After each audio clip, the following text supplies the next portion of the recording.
Hi, and welcome to another great episode of AI Today. East versus West, Goliath versus David. Which is which? We know which is East. That's the China. That's the incredible superpower that is giving its citizens superpower through the use of AI. And to the West, we have Europe and the US, more specifically America, and how it's focusing on the more ethereal spiritual side of life. How can we achieve consciousness through computers? What is specialized general intelligence? What is AGI, artificial general intelligence? And maybe we're getting caught on the hop. Who knows? What we do know is that the AI race has only just begun. It's heating up, it's hotting up, and now we're ready to see the real giants enter the arena. I really enjoyed writing today's special edition of the AI Today newsletter, exclusive to LinkedIn subscribers, and you might find extracts of it on Medium. Who knows? I might be pottering around, shilling it on X, just as the vibe coders are engagement farming for their latest SaaS app that will be an absolute disaster if you care about data sovereignty or indeed security of any of your possessions in general. Dark days there for people who think they can code just by typing tab on their keyboard repeatedly for the 2025 equivalent of panning for gold. AI Today is brought to you by me, Dave Thackeray, in conjunction with Notebook LM, taking a deep dive in a very different fashion today with a debate to look into East versus West. Which wins? Which is winning? Smoke and mirrors, artifice and chicanery. You listen to Donald Trump and the Stargate Project. Echoes and shades there of the Manhattan Project, and who knows where this one's going to end up. But the Stargate Project, one could say ambitious $500 billion project with OpenAI, NVIDIA, and several partners in the built data center infrastructure environment. This is an interesting one for the frontier AI models of Silicon Valley and their across the US and in the West in general. Oh, who knows? Mistral over in France might be playing second fiddle for now, but they have just received a very healthy cash injection, so they could be competing in the pantheon of AI model greats across on the West. So from Stargate to Gates shot. We're not talking about Bill Gates this time. The sanctions on AI compute chips heading over to the East have some thought would impede or would hamstring the progress of China when it comes to AI. But in fact, China had ideas of its own. One of the most secretly innovative nations in the world, certainly the most populous. I'm probably going to get shot down in flames here. I'm going to find out that India, at last count, I believe 1.2 billion people in the subcontinent, and I have absolutely no idea how many people live in China. I'm sure I'm about to find out. But China had other ideas, and instead of trying to shoot for the moon, big up to Moonshot AI, one of the Chinese contenders for AI supremacy, incidentally with its Kimi AI model, which I have loved trying out among many other Chinese models from the likes of Alibaba and ByteDance and beyond. China has been doing incredible things with what limited horsepower it has in the AI compute department. And while it hasn't got... is it TSMC, the big chip manufacturer in Taiwan, the AI compute chip manufacturer to rule them all? While it hasn't got that on side necessarily, for obvious reasons, it has got its own ambitions in creating those super chips that will power the next generation of AI devices, whether it is in your phone or whether it is in the cloud. But anyway, incredible things. We heard so much from DeepSeek R1, which feels like yesterday, was probably about a year ago. But ever since then, China has been on a route developing the most incredible AI models. And what's interesting about today's newsletter is how we've discovered, I remember coming across Cluely a while ago, which was by some guy who got booted out of one of the Ivy League institutions. Or maybe it wasn't Ivy League, maybe it was one of the good universities, not one of the top of the top universities, because he cheated on an interview with Amazon. Word got out, and before you know it, was hauled in front of whatever the vice chancellor is in American university parlance, and asked very nicely to leave, which he did. Built Cluely, and Cluely, what is it? It's an interface that sits on the highest level, the highest layer of your local machine. And so when you are going for an interview, it can essentially be the AI that takes your hand and shows you how to code, or it can show you answers to questions. It listens intently, doesn't let the recruitment panel know that it's there, and you'll see from the newsletter how first rounds Michael Huan has really kind of created or helped to create a cottage industry of these what are essentially cheating applications. Dark days ahead, or is this just an indication that China has got its superpower game on? It's incredible how China is sort of fixing things for the everyman, the citizen in the street, whereas America seems to be all about trying to find ways to replace us. China is very kindly trying to figure out how we can become super versions of ourselves through the use of AI. So humans doing great things rather than computers doing great things against humans ultimately, and destroying us one by one, which is why we say please and thank you, by the way, Sam Altman. It's not so that we drain compute resources. We just want to be nice to those that will eventually replace us, some might say. Anyway, without further ado, this is AI Today, and we're about to enter into our debate zone. I will leave you to it, and before I do, if you have any ideas for future episodes, you want to get in touch, you want to talk about AI, always geeking out is my speciality. I would love to hear from you, dave@wordandmouth.com. And until then, have a great time with this show. It's an absolute belter. Bye for now.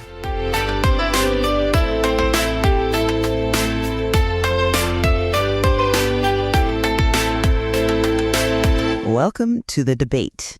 Today, we're diving deep into the global AI race, and it really is a clash of titans. On one side, you've got the West, often seen as, well, the Goliath, betting big on artificial general intelligence, AGI, right?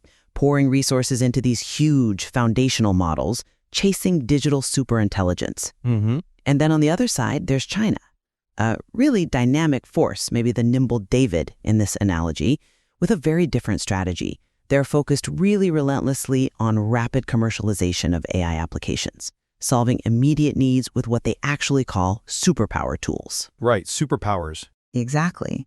And we're drawing our insights today from a pretty fascinating source, a series of transcripts from, I think it's 12 of the latest Chinese AI podcasts. And they tell a really compelling story about a nation with intentions and approaches that are quite different from the West's. Well, it's AGI addiction, as some might put it. Okay. So the central question we're going to grapple with today is this. Which strategic approach, the West's pursuit of AGI and these big foundational models, or China's intense focus on application layer superpowers and, getting them to market fast, which one is currently showing more immediate success and building a more sustainable path to future leadership? Right. It's a fundamental divergence. It really is. And I'll be arguing that China's strategy is, currently yielding more tangible results, building significant market momentum, and also leveraging key advantages, like its massive clean energy infrastructure for a more sustainable long-term play. Okay, and I'll be taking the other side. I'll contend that the West's focus on foundational models, while, perhaps a slower burn in terms of immediate commercialization in specific niches, represents the more powerful, long-term strategy.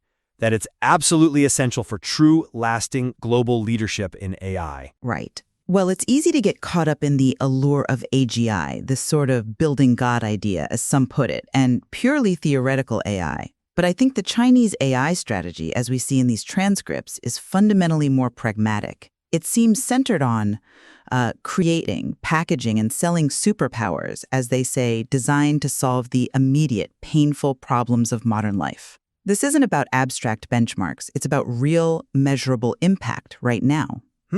Take Final Round AI, for instance. Their interview Copilot and AI Job Hunter. I mean, they've processed over 50 million job applications. This isn't just hypothetical usage, it's rapid monetization.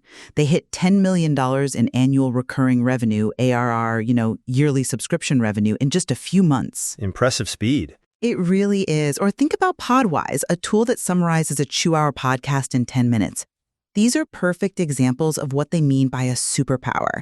User-centric, efficiency-driven tools that deliver a clear, immediate edge. And their success, crucially, is measured by monthly recurring revenue from users desperate for an edge. And, we can't overlook China's massive clean energy production. This isn't just an environmental point, it provides this robust, sustainable infrastructure for powering the huge data centers these scalable, application-driven AI tools need. That's an often underestimated strategic advantage, I think, for long-term growth and potentially global leadership.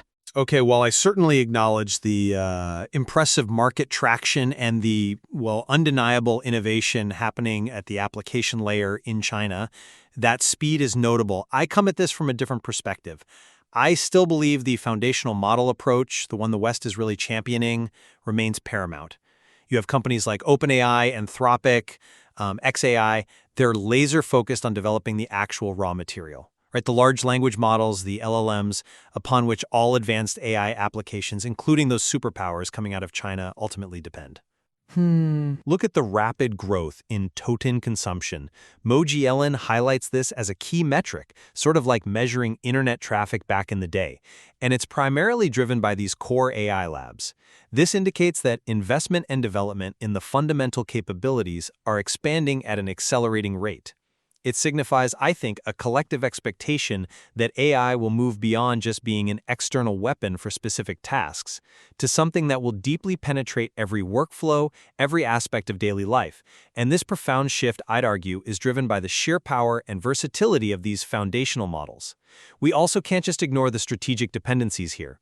While China has strong open-source architectures, sure, they still operate within a global ecosystem heavily influenced by Western foundational research. And their access to cutting-edge hardware, like NVIDIA's specialized GPUs, the graphics processing units, crucial for training these massive models, well, that access is hampered by sanctions. This points to a strategic reliance on core hardware innovation from the West, a dependency that even, impressive clean energy initiatives can't fully mitigate, at least not in the short term. Okay, I see why you emphasize the foundational models. And look, their importance is undeniable. But I would argue that the true competitive moat, the real defensible advantage, is being built not just in the model itself, but at the application layer. China's innovation, as these podcasts really highlight, goes beyond just the neural network architecture, the underlying design. It's in the complex system required to make an AI superpower feel instantaneous and magical. Okay. Think about Final Round AI again. Their genius isn't just using a powerful LLM. It's their intricate AGI texture, that's the term they use, which I find interesting. It describes a sophisticated system that orchestrates multiple models and processes. They prioritize global deployment for near real-time speed, achieving an astonishing 3,000 tokens per second. And that's even with smaller open-source models like Llama 7B, a relatively compact model running on TPUs, Google's specialized AI chips. Right. TPUs. Okay. And crucially, they use a small model to proactively detect exactly when a user needs help, delivering prompts at just the perfect moment. This orchestration of multiple systems and models for a seamless, proactive user experience, that's what truly delivers tangible value. It's the delivery, the immediate, intuitive utility of that superpower that matters most to the user, wouldn't you say? That's an interesting point about the AGI texture. And I absolutely agree that user experience and seamless delivery are critical, no question.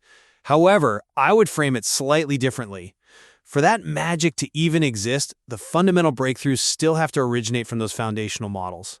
The very challenges that final round AI describes, things like transcription accuracy, inference speed, how quickly the AI actually responds, and the effectiveness of retrieval augmented generation, or RAG, which helps models pull in external info, these are only surmountable because of the advanced capabilities of the underlying large language models, whether they're open source or proprietary. The West's continuous focus on pushing the boundaries of these foundational models, even when, we might perceive no big changes in a specific version update, it consistently raises the ceiling for what application layer innovations are even possible. It essentially creates the canvas upon which your superpowers are painted. And let's not forget, as you mentioned, China's dependence on TPU providers and facing tariffs and sanctions hampering access to NVIDIA's cutting-edge CPUs. That underscores the foundational role of this core hardware technology, which is largely driven and innovated in the West. This technological bedrock is what fundamentally empowers any AI texture or application layer magic. I appreciate that perspective. But my concern is that the West's foundational model approach risks, theoretical perfection over practical impact, at least in the near term. China's strategy, by contrast, seems to prioritize market validation over theoretical perfection and user utility over abstract capability. Final Round AI's journey just perfectly illustrates this.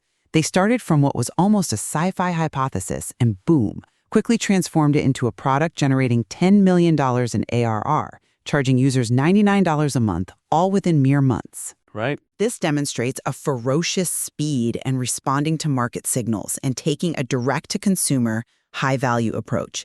It's a bottom-up strategy. Prove the value with individual consumers first, then maybe scale to businesses later. This allows for really rapid revenue generation and incredibly fast feedback loops. It effectively inverts the typical Western top-down enterprise sales model, which often takes years to mature. This method builds data flywheels and establishes user habits much, much faster, leading to quicker, more robust market validation and real-world impact.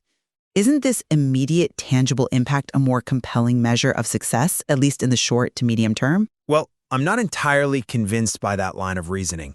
Because while rapid monetization is certainly appealing, and yes, the speed is impressive, this scrappy, product-obsessed approach also leads to what the source material itself describes as sophisticated cheating tools, specifically in the case of Final Round AI's interview copilot. Okay, that's a fair point mentioned in the source. Right, and it raises serious questions about the broader implications of an application-first strategy that prioritizes immediate user needs, even if those needs veer into controversial uses. The West's traditional venture-backed path, while it often requires significant capital and, yes, a longer time horizon, it aims for massive scale before monetizing. The idea is to build more robust, more broadly impactful platforms. The goal is often to create general-purpose intelligence that can potentially serve society more broadly, rather than focusing solely on these high-stakes solutions that, in some cases, might foster uses with, let's say, problematic societal consequences. The pursuit of foundational AGI isn't just about abstract capability. It's also about trying to develop a broadly beneficial and ethically sound intelligence. We're potentially building the very fabric of future interaction, and that requires perhaps a more deliberate, maybe slower, approach. While I understand the concerns about unintended consequences, and they are valid, the rise of superpower applications, as the source puts it, suggests that future AI leadership will ultimately belong to those who better understand the user's moment of need and can most effectively deliver its power, one superpower at a time. China's proactive, agent-based approach, like Final Round AI's AI Job Hunter, automating fifth-alien applications, that demonstrates a clear evolution, doesn't it? Moving from augmenting a user during a task to automating the task entirely.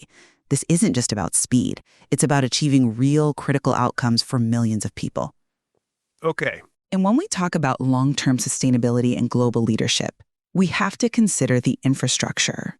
China's unique advantage, this massive clean energy production, provides the scalable compute capacity needed to power these huge AI operations for generations. This positions them arguably for a durable lead in shaping how people interact with AI day to day. It moves beyond just faster monetization to building a ubiquitous, essential AI layer integrated deeply into daily life, powered sustainably. This feels like the new battleground for global leadership. That's a truly compelling argument about the scale of automation, and yes, the strategic advantage of clean energy is significant. And I agree, understanding user needs is absolutely paramount. However, have you considered that the West's pursuit of AGI, while sure, it's a long-term endeavor, aims to unlock fundamental capabilities that could lead to truly transformative, broadly applicable intelligence? Something beyond a collection of powerful but maybe niche applications? The source material itself offers a nuanced perspective here. It acknowledges that believing superior foundational models will guarantee market dominance is a dangerous one, which suggests we shouldn't become complacent in the West. But it also warns that ignoring the foundational layer entirely carries significant risks. I believe true global leadership in AI will ultimately require both profound theoretical advancement, the kind that foundational AGI research targets, and agile application layer deployment. Look at the unstoppable growth in token consumption the source mentions. It encompasses both foundational models and diverse applications. It highlights a global ecosystem where both strategies are vital and deeply interdependent, not really mutually exclusive. The current competition happening at the application layer is undeniable. Absolutely. But let's remember, it's built upon decades of foundational research, much of it originating from the West. And you see massive investment aiming for those foundational leaps. Like the rumored Stargate Project, this $500 billion initiative potentially led by OpenAI. That's aimed squarely at achieving truly foundational breakthroughs that could redefine the entire landscape for decades. Right. It seems we agree on the importance of both layers, foundational and application, but perhaps we disagree on which is currently driving the most significant progress and, maybe more importantly, shaping the future trajectory of AI leadership. My contention remains that China's focus on these immediate, practical superpowers is building tangible momentum right now.